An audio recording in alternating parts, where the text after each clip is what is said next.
to help set up a tram system. So, and then, of course, that's going to be dependent on good weather, but I mean, we could do that for 9 months out of the year, 9 months. It's funny, earlier when you were talking about the first 4 years being a stabilization period and that you're looking for modest growth and you're coming for, the feeling here is that we're not anywhere near the point yet where you can make that kind of shift. I know, I'm not. I have high hopes, though. You know why? And I suppose it's that I'm probably jumping the gun and a little too positive on it, but there's been too many years of hold back, wait. The town deserves so much more than that. We're going to make it happen, and I think we can. When Emory happened, I said, we can do anything. We really can. As foolish as that may sound, you can find a way. I'm tired of being in a room with people saying, oh, that can't happen, you don't have the funding, you don't. Leave my room, come back and tell me how we can do it. And that's going to be the next 4 years if I get it. Well, let me ask you, we've been proactive and pro-forward and telling us what your hopes are. What haven't you accomplished in the last 4 years that you thought you would or that you told voters you would?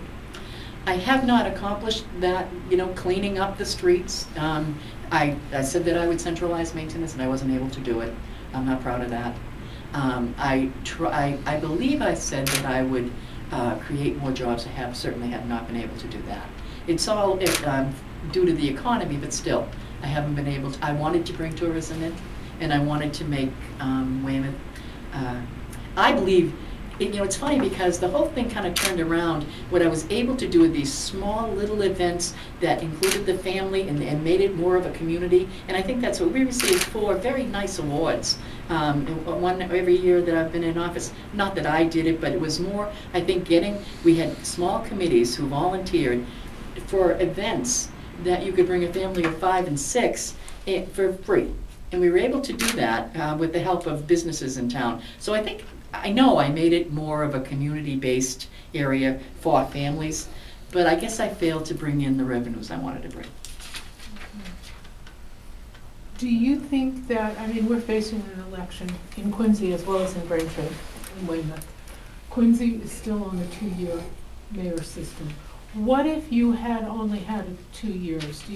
I don't know if I would have run. I can't imagine how horrible that is. And when I say it's horrible because, number one, I can't believe what Quincy mayors have to spend on elections. And if you aren't able to raise that kind of money, you're losing out on good candidates. That's very sad. Number two, by the second year, especially when you consider the economy and how that's been, really would not have seen what you could have from an individual who wanted to run the city. So I think it's horrible. I think the council should change it immediately. I thought that there was a movement to have it done, and then every 2 years. What a shame! It's ridiculous. It is ridiculous. If they want a city this size, ridiculous. It is interesting. Yeah, it is, but shameful in my opinion. Now, because the city is cheated. You didn't come in right at the birth of the mayoral system. You're sort of you're second mayor, right? I'm the second mayor. Madden yes. Was first. Embroiled in a bit of controversy there as well. But as I remember, Weymouth was really in some disarray. Now, is it 8 or 12 since the charter passed? 12.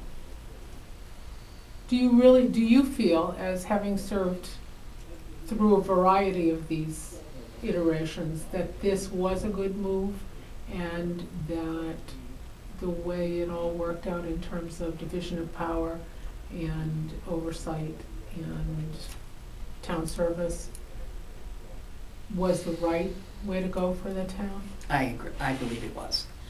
And I didn't originally. Because coming out of the city, coming out of Boston, this town meeting form of government, what's more democratic? I loved it. And I believe that's why I got involved. As a town meeting member first, got on the appropriation committee, learned about the finances of the town, and then went to town meeting and thought, this is incredible. Anybody can get up and speak. I just couldn't believe it. And so I loved town meeting form of government. When they talked about changing it, it was during a time when you could see the lack of interest, or it was always the same people getting up. even that, it's still a democratic process, and if it's the same people getting up, so be it. It's when they didn't show up that I felt something has to change, where this town is too big. Another real benefit, the biggest benefit, changing the form of government was being able to call the legislative body together in a 48-hour period. Nothing like it. We used to have to wait for special town meetings, remember that? It was, and you'd have all this stuff, you'd have 50 articles, and everybody'd be so tired by the second night. And by the time you got to zoning, they always stuck zoning in the end so they could get them passed, because nobody went, they were boring and they droned on and on. Right? I was a selectman and so they'd be able to for 6 pass years, I some know. horrific zoning. Thanks, Gary. Hi Gary, how are you? How are you, Sue? Good, thanks. Yes, for that alone, it really was worth it. And what's interesting is, and I don't know how I did this, it was amazing. I was a selectman in Braintree, in Weymouth, when the new form of government came in. And then when Braintree decided to take it up, I was the executive secretary there, a counselor in Weymouth, then running for mayor in Weymouth. How the heck did I do that? That was nuts. I don't know, but you had me running all over the place. When I stopped, and I ran the transition committee for Braintree for their new charter. That must have been a zombie. But I probably got off your question. Do I think, yes, I do think it's worth it. Although charming, and we were the first town meeting. Very first, so we gave up a lot of that history. The first town meeting in Weymouth, in the country. So that was kind of tough. That was tough to give up. I liked the charm. I liked how democratic it was. It was totally inefficient. Have you seen any shift in the demographics of the population of the town? In the past 4 years, you're getting new people moving in, you're getting people leaving. Has the average age, the income, the interests altered in any way? Yes, it really has. But before, you know what, I thought of something else on your last question. What I found very interesting, especially and I saw it when I took office as mayor, what was really interesting was when we were at the town meeting form of government, that was a government by committee. So you had committees with authority that voted, and they made decisions and then brought that to town meeting. When I became mayor, it was hard to get anybody on a committee. Or if I got them on committee, they were like, yeah, well, we're just here. We're going to go get coffee after or go to Friendly's. It wasn't that seriousness because they didn't have the clout they had. I found that incredibly interesting. So it was harder to get serious-minded committees together. I'm sorry, it was just an afterthought. Well, given a shift in population, are you finding participation in government, or people willing to volunteer for issues increasing, decreasing with the shift in population? I find it decreasing. I'm not sure if it's the shift in population or if it's that these people are just so busy, so tired. They work all day, come home, they're doing the homework thing, they got to do the school thing. So as far as the demographics, I think you do have a larger, let's say, it's not so much all the baby boomers anymore, although there's a huge senior population in the town. Now you're getting a lot of families coming in. This is a reasonable, to be able to live in Weymouth because it's pretty cheap and the tax rate's pretty low. So you're seeing a lot of those families who can't get involved.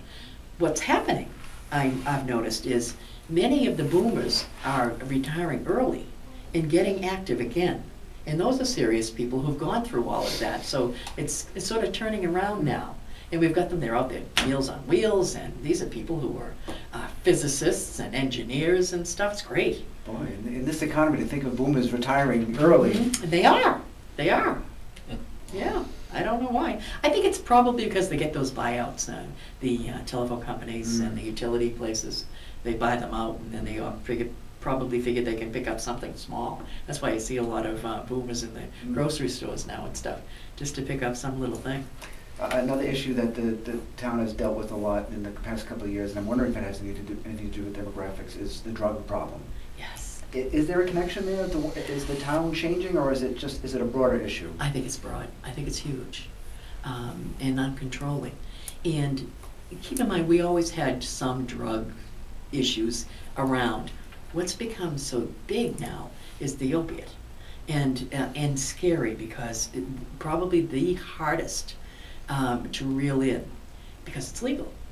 And you've got doctors prescribing them all over the place. So not only are we have to educate the parents. Look, even though a doctor prescribes these, don't give them the vial. Give them one. But people never thought of that. Vicodin was a well-known word. Oh yeah, I got some Vicodin for pain. Well, most people just took one or two when they needed it. Once the kids found out they could get high on it, it became a very powerful drug. OxyContin, where I think it started, seriously, OxyContin was made for cancer patients because cancer patients at that time were dying.